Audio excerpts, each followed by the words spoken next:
Good morning students. बेटा आज हम अपना न्यू चैप्टर स्टार्ट कर रहे हैं। Our new chapter is torch bearers. Torch bearers होते हैं बेटा ऐसे लोग जो हमारे देश के लिए कोई अलग कार्य करते हैं और जिन्हें जो हमारे प्रेरणा के स्रोत होते हैं। तो ऐसे लोग हमारे भारत में बहुत ज़्यादा हैं। तो ऐसे लोगों के बारे में आज हम डिस्कस करेंगे। तो देखिए हमारे भारत के अंदर पूरे संसार के अंदर इंस्पिरेशन होता है बेटा, प्रेरणा देने के लिए बहुत सारे स्रोत हैं, सोर्स हैं। और इसी वजह से जो हमारे भारत के अंदर हमारा जो देश है उसके अंदर बहुत बड़ी बड़ी सन्स एंड डॉटर्स मतलब बहुत जो ग्रेट इंस्पिरेशन वाले बेटा हैं और बेटियां हैं उन्होंने जन्म लिया है हमारी भारत की धरती के ऊपर। और जो ये पर्सनैलिटीज़ हैं इसके अंदर रिलीजियस लीडर्स आते हैं, social reformers, king, scientist etcetera. अब हम इन सब के बारे में एक एक करके डिस्कस करेंगे। तो सबसे पहले फर्स्ट हेडिंग है रिलीजियस लीडर्स, जो धर्म से संबंधित जो लीडर्स थे। तो इसमें देखिए जो हमारा भारत है बेटा वो डाइवर्सिटी, वो विविधता वाला देश है। हमारे देश के अंदर अलग अलग प्रकार के धर्म के लोग रहते हैं। जो अलग अलग धर्म के लोग हैं जैसे हिंदू धर्म, इस्लाम, सिख, क्रिश्चियन, जैन, बुद्ध, जोरोसिज्म, बहुत सारे ऐसे लोग हैं जो आपस में एक साथ मिलकर भाईचारे की तरह रहते हैं। जो भारत है इसके अंदर बहुत सारे धर्मों का जन्म हुआ है। अब हम इन सब धर्मों के बारे में अलग अलग डिस्कस करेंगे। तो सबसे फर्स्ट आता है हिंदुइज्म, हिंदू धर्म। हिंदुइज्म जो हिंदू धर्म है वो हमारे भारत में हजारों वर्ष पहले इसकी स्थापना हुई थी, यह उदय हुआ था। और यह हमारे भारत के अंदर पूरे वर्ल्ड के अंदर ये सबसे पुराना धर्म है हिंदू धर्म। 4 वेद हमारे हिंदू धर्म में लिखे गए थे, ऋग्वेद, यजुर्वेद, सामवेद और अथर्ववेद।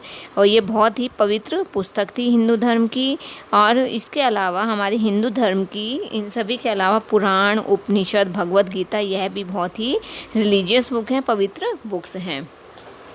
और रामायण और महाभारत, जो रामायण और महाभारत है ये बहुत 2 बड़े एपिक्स हैं, महाकाव्य हैं। जो रामायण है वो हमें किसके बारे में बताती है, वो हमें बताती है कि हमें अपनी फैमिली के लिए मतलब हमें अपनी फैमिली के लिए जो हमारी ड्यूटीज़ होती हैं वो हमें प्रॉपर तरीके से निभानी चाहिए। और समाज के लिए जो हमारे कर्तव्य हैं वो हमें भगवान राम के जीवन से हमें सीखना चाहिए। उसी प्रकार से जो महाभारत है वो हमें बताती है कि जो हमारे कर्म हैं, जो हमारे कार्य हैं, उनकी इम्पोर्टेंस के बारे में, उनकी विविधता, उनकी महत्ता के बारे में हमें महाभारत बताती है। बहुत सारे थिंकर्स हैं, बहुत सारे रिलीजियस फॉर्मर्स हैं जैसे आदि शंकराचार्य, दयानंद सरस्वती, स्वामी विवेकानंद, जिन्होंने हमारी हर तरह से हमारी हेल्प की है ताकि हम हर धर्म को अच्छे तरीके से समझ सकें। तो सबसे इसके बाद आता है जैनिज़्म, जैन धर्म। देखिए जो जैन धर्म है उसे ऋषभनाथ ने इसे फाउंड किया था। और जो जैन धर्म है इसके अंदर लॉर्ड महावीर, भगवान महावीर का नाम सबसे पहले आता है, जो आज से 2500 साल पहले जो जैन धर्म है वो 2500 साल पुराना है। और जो भगवान महावीर थे इन्होंने नॉन वायलेंस है, अहिंसा का पाठ पढ़ाया था। और जो भगवान महावीर थे वो जैन धर्म के 24th तीर्थकारा थे। और जो तीर्थकाराज थे वो जैनियों के सबसे महान टीचर्स माने गए थे। नेक्स्ट आता है बेटा आपका बुद्धिज़्म, बुद्ध धर्म। Buddhism war founded in by Lord Buddha. हमारे भारत के अंदर जो बुद्ध धर्म की स्थापना है वो भगवान बुद्ध ने की थी। इसका समय भी लगभग उतना ही था जितना जैन धर्म का था। और यह भी जैन धर्म की तरह ही बहुत पॉपुलर था। जो भगवान बुद्ध थे वे हमें कर्म के बारे में, सच्चाई के बारे में और अहिंसा के बारे में पाठ पढ़ाते थे। और जो इनकी जितने भी उपदेश थे वो सारे त्रिपिटका नामक पुस्तक के अंदर प्राप्त होते हैं। नेक्स्ट आता है बेटा सिखिज़्म, सिख धर्म। जो सिख धर्म है उसकी स्थापना गुरु नानक देव ने की थी। और जो गुरु नानक देव थे वो क्या सिखाते हैं कि ह्यूमन्स आर इक्वल, कि सभी इंसान बराबर हैं और हमें किसी के साथ भेदभाव नहीं करना चाहिए। कोई गरीब नहीं है, कोई अमीर नहीं है। और इनकी जो सबसे पवित्र पुस्तक थी वो थी गुरु ग्रंथ साहिब। इसके अलावा और बहुत सारे धर्म थे जो हमारे भारत के अंदर आए, जैसे सम अदर रिलीजन्स जैसे इस्लाम, क्रिश्चियन, जोरोइज्म एट्सेट्रा। तो इसके अंदर देखिए इस्लाम धर्म, जो इस्लाम धर्म थे उसे प्रोफेट मोहम्मद ने इसे ओरिजिनेट किया था, इसे फाउंड किया था। और जो इस्लाम के फॉलोवर्स थे उन्हें मुस्लिम कहा गया था। इनकी जो सबसे पवित्र पुस्तक थी वो कुरान थी, और यह सिर्फ एक भगवान में विश्वास करते थे जिसे अल्लाह नाम दिया गया था। नेक्स्ट है बेटा क्रिश्चियनिटी, क्रिश्चियन धर्म। This religious founded by Jesus Christ, इसे जीसस क्रिस्ट ने इसे फाउंड किया था। और जो इसके फॉलोवर्स थे, जो इसके मानने वाले थे, उन्हें क्रिश्चियंस कहा जाता था। इनकी सबसे पवित्र पुस्तक बाइबल थी, और यह हमें प्रेम और भाईचारे का पाठ पढ़ाते हैं। नेक्स्ट है बेटा जोरोइज्म। जोरोइज्म के जो जोरोएस्टर था, उन्होंने इस जोरोइज्म धर्म की स्थापना की थी। और जो इनके फॉलोवर्स हैं, यानी कि इन्हें जो मानने वाले थे, उन्हें पारसी कहा जाता था। और इनकी सबसे जो पवित्र पुस्तक थी वो जैन अवस्था इनकी सबसे पवित्र पुस्तक थी। नेक्स्ट आता है सोशल रिफॉर्मर्स। अब आता है बेटा सोशल रिफॉर्मर, जो समाज सुधारक थे, जिन्होंने समाज के अंदर जो कुरीतियाँ फैली हुई थी, बुराइयाँ फैली हुई थी, उन्हें मिटाने में अपना भरपूर सहयोग दिया। A person who makes effort to remove misconceptions and evil religious practices, एक ऐसा इंसान जो समाज के अंदर फैली हुई बुराइयों को मिटाने के लिए अपने भरसक प्रयास करता है, समाज से मिटाने के लिए, उसे सोशल रिफॉर्मर कहा जाता है। हमारे भारत के अंदर बहुत सारे समाज सुधारक ने जन्म लिया, जिन्होंने समय समय पर अपने कार्यों के द्वारा समाज को सुधारने की कोशिश की। तो अब हम इनके अंदर जो मेन थे उसके बारे में डिस्कस करते हैं। सबसे फर्स्ट आते हैं कबीर। कबीर के बारे में देखिए, जो कबीर थे, इनका जन्म 1440 में हुआ था, 1518 में इनकी डेथ हुई थी। इन्होंने क्या पाठ पढ़ाया कि जितने भी धर्म हैं, जितने भी कास्ट हैं, वो सभी इक्वल हैं, कोई किसी में भेदभाव नहीं है। और वह जो रिलीजियस रिचुअल्स थे, मतलब जो धर्म को नहीं मानते थे, इनके बिल्कुल अगेंस्ट थे।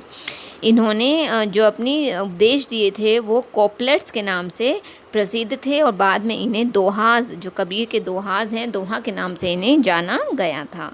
आगे आता है बेटा राजा राम मोहन राय। राजा राम मोहन राय देखिए, जो राजा राम मोहन राय थे, इनका जन्म 1774 में हुआ था, इनकी मृत्यु 1898 में हुई थी। इन्होंने ब्रह्म समाज की स्थापना की थी, और इन्होंने अपने सबसे ज़्यादा इन्होंने जो सती प्रथा थी उसके ऊपर बैन लगाया था। जो सती प्रथा थी बेटा वो क्या था, इसके अंदर बारबैरिक सती प्रथा। इसमें क्या होता था, जब किसी लेडीज़ का हस्बैंड एक्सपायर हो जाता था, तो उसके हस्बैंड की मृत्यु के बाद उसे उसकी चिता के साथ ही जला दिया जाता था, या उसके सारे बाल उतार दिए जाते थे। उसे बारबैरिक मतलब उसे बाल उतार दिए जाते थे। तो इस वजह से तो जो ये प्रथा, पुरानी प्रथा चली आ रही थी, उन्होंने इसको बैन किया था, इसे ख़त्म किया था। इसके अलावा इन्होंने चाइल्ड मैरिज, जो बाल विवाह था, उसके अगेंस्ट भी इन्होंने आवाज़ उठाई थी। आगे आते बेटा ईश्वर चंद्र विद्यासागर। इसमें देखिए इनका जन्म 1820 में हुआ था, इनकी मृत्यु 1891 में हुई थी। इन्होंने लेडीज़ को ऊपर उठाने के लिए, लेडीज़ को समाज के साथ मिलाने के लिए बहुत ज़्यादा कार्य किया था, और इन्होंने गर्ल्स के लिए स्कूल्स भी ओपन करवाए थे। नेक्स्ट आता है सर सैयद अहमद खां। ये इनका जन्म 1871 में हुआ था, मृत्यु इनकी 1898 में। इन्होंने हमारे भारत के अंदर जो मुस्लिम्स थे उन्हें एजुकेट करने के लिए, उनके लिए एजुकेशन स्टार्ट करवाई थी।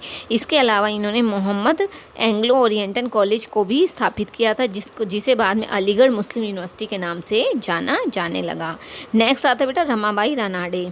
इनका जन्म 1863 में और मृत्यु 1924 में हुई थी। इन्होंने सेवा सदन को फाउंड किया था, और ये लेडीज़ जो वीमेन एजुकेशन था उसके ऊपर ये बहुत ज़्यादा इन्होंने फोकस किया था। नेक्स्ट है भीमराव अम्बेडकर। इनका जन्म 1891 में और मृत्यु 1956 में हुई थी। इन्होंने कास्ट जो सिस्टम फैला हुआ था हमारे समाज के अंदर, जो दलित वर्ग था, उसे ऊपर उठाने के लिए इन्होंने बहुत ज़्यादा मेहनत की थी। और इसके अलावा जो भारत का संविधान जो था उसके अंदर सबसे ज़्यादा अहम रोल भीमराव अम्बेडकर का ही था। नेक्स्ट आता है बेटा बाबा आमटे। इनका जन्म 1914 में और मृत्यु इनकी 2008 में हुई थी। ये बहुत ही बड़े सोशल वर्कर थे, समाज सुधारक थे, और इनकी जो लेप्रोसी नामक जो बीमारी थी उसके लिए इन्होंने, लेप्रोसी होता है लकवा, तो जो ये बीमारी थी, इस बीमारी जो पेशेंट्स थे उन्हें मतलब एम्पावर करने के लिए, उन्हें प्रोत्साहित करने के लिए इन्होंने बहुत सारे कार्य किए थे। नेक्स्ट आपकी हेडिंग आती है ग्रेट रूलर्स। ग्रेट रूलर्स में देखिए बेटा, बिफोर द ब्रिटिश रूल, जब हमारे देश पे अंग्रेज़ों का शासन नहीं था, उस समय हमारा जो देश था वो अलग अलग किंगडम्स में, राज्यों में बटा हुआ था, और जो किंगडम्स से उनके ऊपर राजाओं का और सुल्तान सुल्तानों का शासन था। तो जो राजा थे वो अपनी ब्रेवरी के लिए, अपनी बहादुरी के लिए और अपने स्किलफुल एडमिनिस्ट्रेशन और वेलफेयर वर्क के लिए जाने जाते थे। तो उनमें ग्रेट रूलर्स कौन कौन से थे? सबसे फर्स्ट है अशोका। अशोका, इनका जन्म 3004 BC में हुआ था। इन्होंने 273 BC से 232 BC तक इन्होंने शासन किया था और ये मौर्यन डायनेसिटी के बहुत बड़े राजा थे। जब इन्होंने कलिंगा वार के अंदर बहुत ज़्यादा खून बहता हुआ देखा, यानी जब बहुत ज़्यादा लोगों की मृत्यु हो गई, तो इनका जो मन था वो बहुत ज़्यादा परेशान हो गया और इसके बाद इन्होंने दोबारा लड़ाई ना करने की इन्होंने शपथ खा ली और इन्होंने बुद्ध धर्म को अपना लिया। और इसके बाद ये सारा जो कार्य करते थे वो लोगों के भलाई के लिए, वेलफेयर के लिए कार्य करते थे और इन्हें अशोका द ग्रेट के नाम से भी जाना जाता था। नेक्स्ट आता है बेटा चंद्रगुप्त विक्रमादित्य। यह गुप्ता डायनेसिटी के सबसे बड़े रूलर थे, राजा थे और इन्होंने 375 AD से 415 AD तक इन्होंने शासन किया था और इन्होंने अपने टाइम में आर्ट, आर्किटेक्चर और साइंस इन सब के बारे में इन्होंने बहुत ज़्यादा नए नए डेवलपमेंट करवाए थे। नेक्स्ट आता है कृष्णदेवराय। ये जो विजयनगर के राजा थे और ये 1509 से 1529 तक इन्होंने शासन किया था और तुलावा जो डायनेसिटी थी वो इन्हीं से ही संबंध रखती थी। नेक्स्ट आता है बेटा अकबर। अकबर का जन्म 1542 AD में हुआ था और ये बहुत बड़े रूलर थे, मुगल डायनेसिटी के बहुत बड़े रूलर थे। इन्होंने दीन इलाही नामक धर्म की स्थापना की थी और जो जितने भी बड़े बड़े धर्म थे संसार के अंदर उन सभी के बारे में अकबर ने बताया था। इन सभी के अलावा और बहुत सारे राजा थे, जैसे राजा हरीशचंद्र, छत्रपति शिवाजी, पृथ्वीराज चौहान, समुद्रगुप्त, इन सभी ने समय समय पर हमारे भारत के ऊपर शासन किया था। नेक्स्ट हेडिंग बेटा साइंटिस्ट एंड स्कॉलर्स। जो बड़े बड़े वैज्ञानिक तो हमारे भारत में आए थे। India had produce many scientist. हमारे भारत के अंदर बहुत बड़े बड़े साइंटिस्ट थे जिन्होंने जन्म लिया। उसके अंदर सबसे पहले आता है सुश्रुता। जो सुश्रुता थे वो भारत के बहुत ही बड़े सर्जन थे। जो सर्जन होते बेटा जो ऑपरेशन करते हैं, इसीलिए इन्हें फादर ऑफ सर्जरी के नाम से भी जाना जाता था। इसके अलावा यह कई चीज़ों में माहिर थे, जैसे अगर किडनी में और ब्लैडर में स्टोन है तो उसे रिमूव करने में एक्सपर्ट थे। अगर किसी के हड्डियों में फ्रैक्चर हो गया तो उसका ट्रीटमेंट करने में। अगर आइज़ में प्रॉब्लम है तो आइज़ को ऑपरेशन के द्वारा ये इजीली उसे सही कर देते थे। इन्होंने अपनी ये सारी चीज़ें इन्होंने एक बुक लिखी थी सुश्रुता संहिता, उसके अंदर भी इन्होंने इसके बारे में बताया है। नेक्स्ट आता है चरका। चरका देखिए ये 2000 साल पहले इनका जन्म हुआ था और ये बहुत बड़े फिजिशियन थे उस समय के और इनकी जो बुक थी वो थी चरका संहिता और इसके अंदर इन्होंने अपने बड़े बड़े ट्रीटमेंट, डायग्नोस और डिसीज़ के बारे में बताया था। इन्होंने बहुत सारी मेडिकल प्लांट्स के बारे में डिस्कवरी की थी। नेक्स्ट आता है बेटा आर्यभट्ट एंड वरहामीरा। ये दोनों ही बहुत बड़े मैथमेटिक्स थे और हमारे भारत के अंदर जीरो का कॉन्सेप्ट, डेसिमल सिस्टम और नंबर 1 to 10 जो इन सब का डेवलपमेंट हमारे भारत के अंदर ही हुआ था, जिसके अंदर इन दोनों का बहुत बड़ा योगदान है। अपार्ट फ्रॉम दिस, इन सभी के अलावा doctor CV Raman, doctor Jahangir Bhabha, JC Bose, Vikram Sarabhai, ये सारे हमारे भारत के बड़े बड़े साइंटिस्ट थे जिन्होंने हमारे भारत को के अंदर बहुत सारे डेवलपमेंट किए थे। एक इनके अंदर नाम आता है चाणक्य का। चाणक्य बहुत बड़े स्कॉलर थे और चंद्रगुप्त मौर्य के शासनकाल के अंदर, और इन्होंने एक बहुत ही फेमस बुक लिखी थी जिसका नाम था अर्थशास्त्र। इस बुक के अंदर इन्होंने भारत की इकोनॉमी के बारे में, मिलिट्री के बारे में और जो भारत में जो नए नए डैम्स, ब्रिजेस बनाए गए थे उन सभी के बारे में इन्होंने अर्थशास्त्र नामक पुस्तक के अंदर लिखा था। नेक्स्ट आता है बेटा कालिदास। जो कालिदास थे वो संस्कृत के बहुत ही बड़े, बहुत ही महान पोइट थे, कवि थे। भारत के अंदर बहुत नाम था इनके अंदर इनका। और जो चंद्रगुप्त विक्रमादित्य का जो शासनकाल था उस समय इनका जन्म हुआ था और इनकी सबसे फेमस जो बुक थी वो थी कालिदास की थी अभिज्ञान शकुंतलम। कालिदास का सबसे फेमस जो बुक थी वो अभिज्ञान शकुंतलम थी। आगे आते बेटा रविंद्रनाथ टैगोर। जो रविंद्रनाथ टैगोर थे बहुत ही महान कवि थे, राइटर थे, म्यूजिशियन थे और पेंटर थे। इनका जन्म 1861 में कलकत्ता में हुआ था और जो हमारा राष्ट्रीय गान है जन गण मन, उसको भी रविंद्रनाथ टैगोर ने ही कंपोज किया था, लिखा था।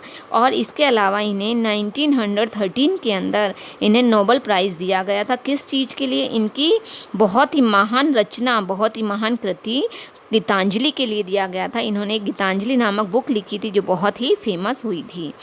और जो रविंद्रनाथ है, ही इंट्रोड्यूस रविंद्रनाथ संगीत which is still very popular. और इसके अलावा इन्होंने रविंद्र संगीत को भी इंट्रोड्यूस किया था, जो आज तक रविंद्र संगीत को इंट्रोड्यूस किया था, जो बहुत ही ज़्यादा पॉपुलर हुआ था, जो आज तक भी हमारे देश में पॉपुलर है। तो बेटा ये आपका चैप्टर था। अगर आपको किसी भी टाइप की कुछ भी प्रॉब्लम है तो आप मुझसे डिस्कस करोगे। Okay, thank you.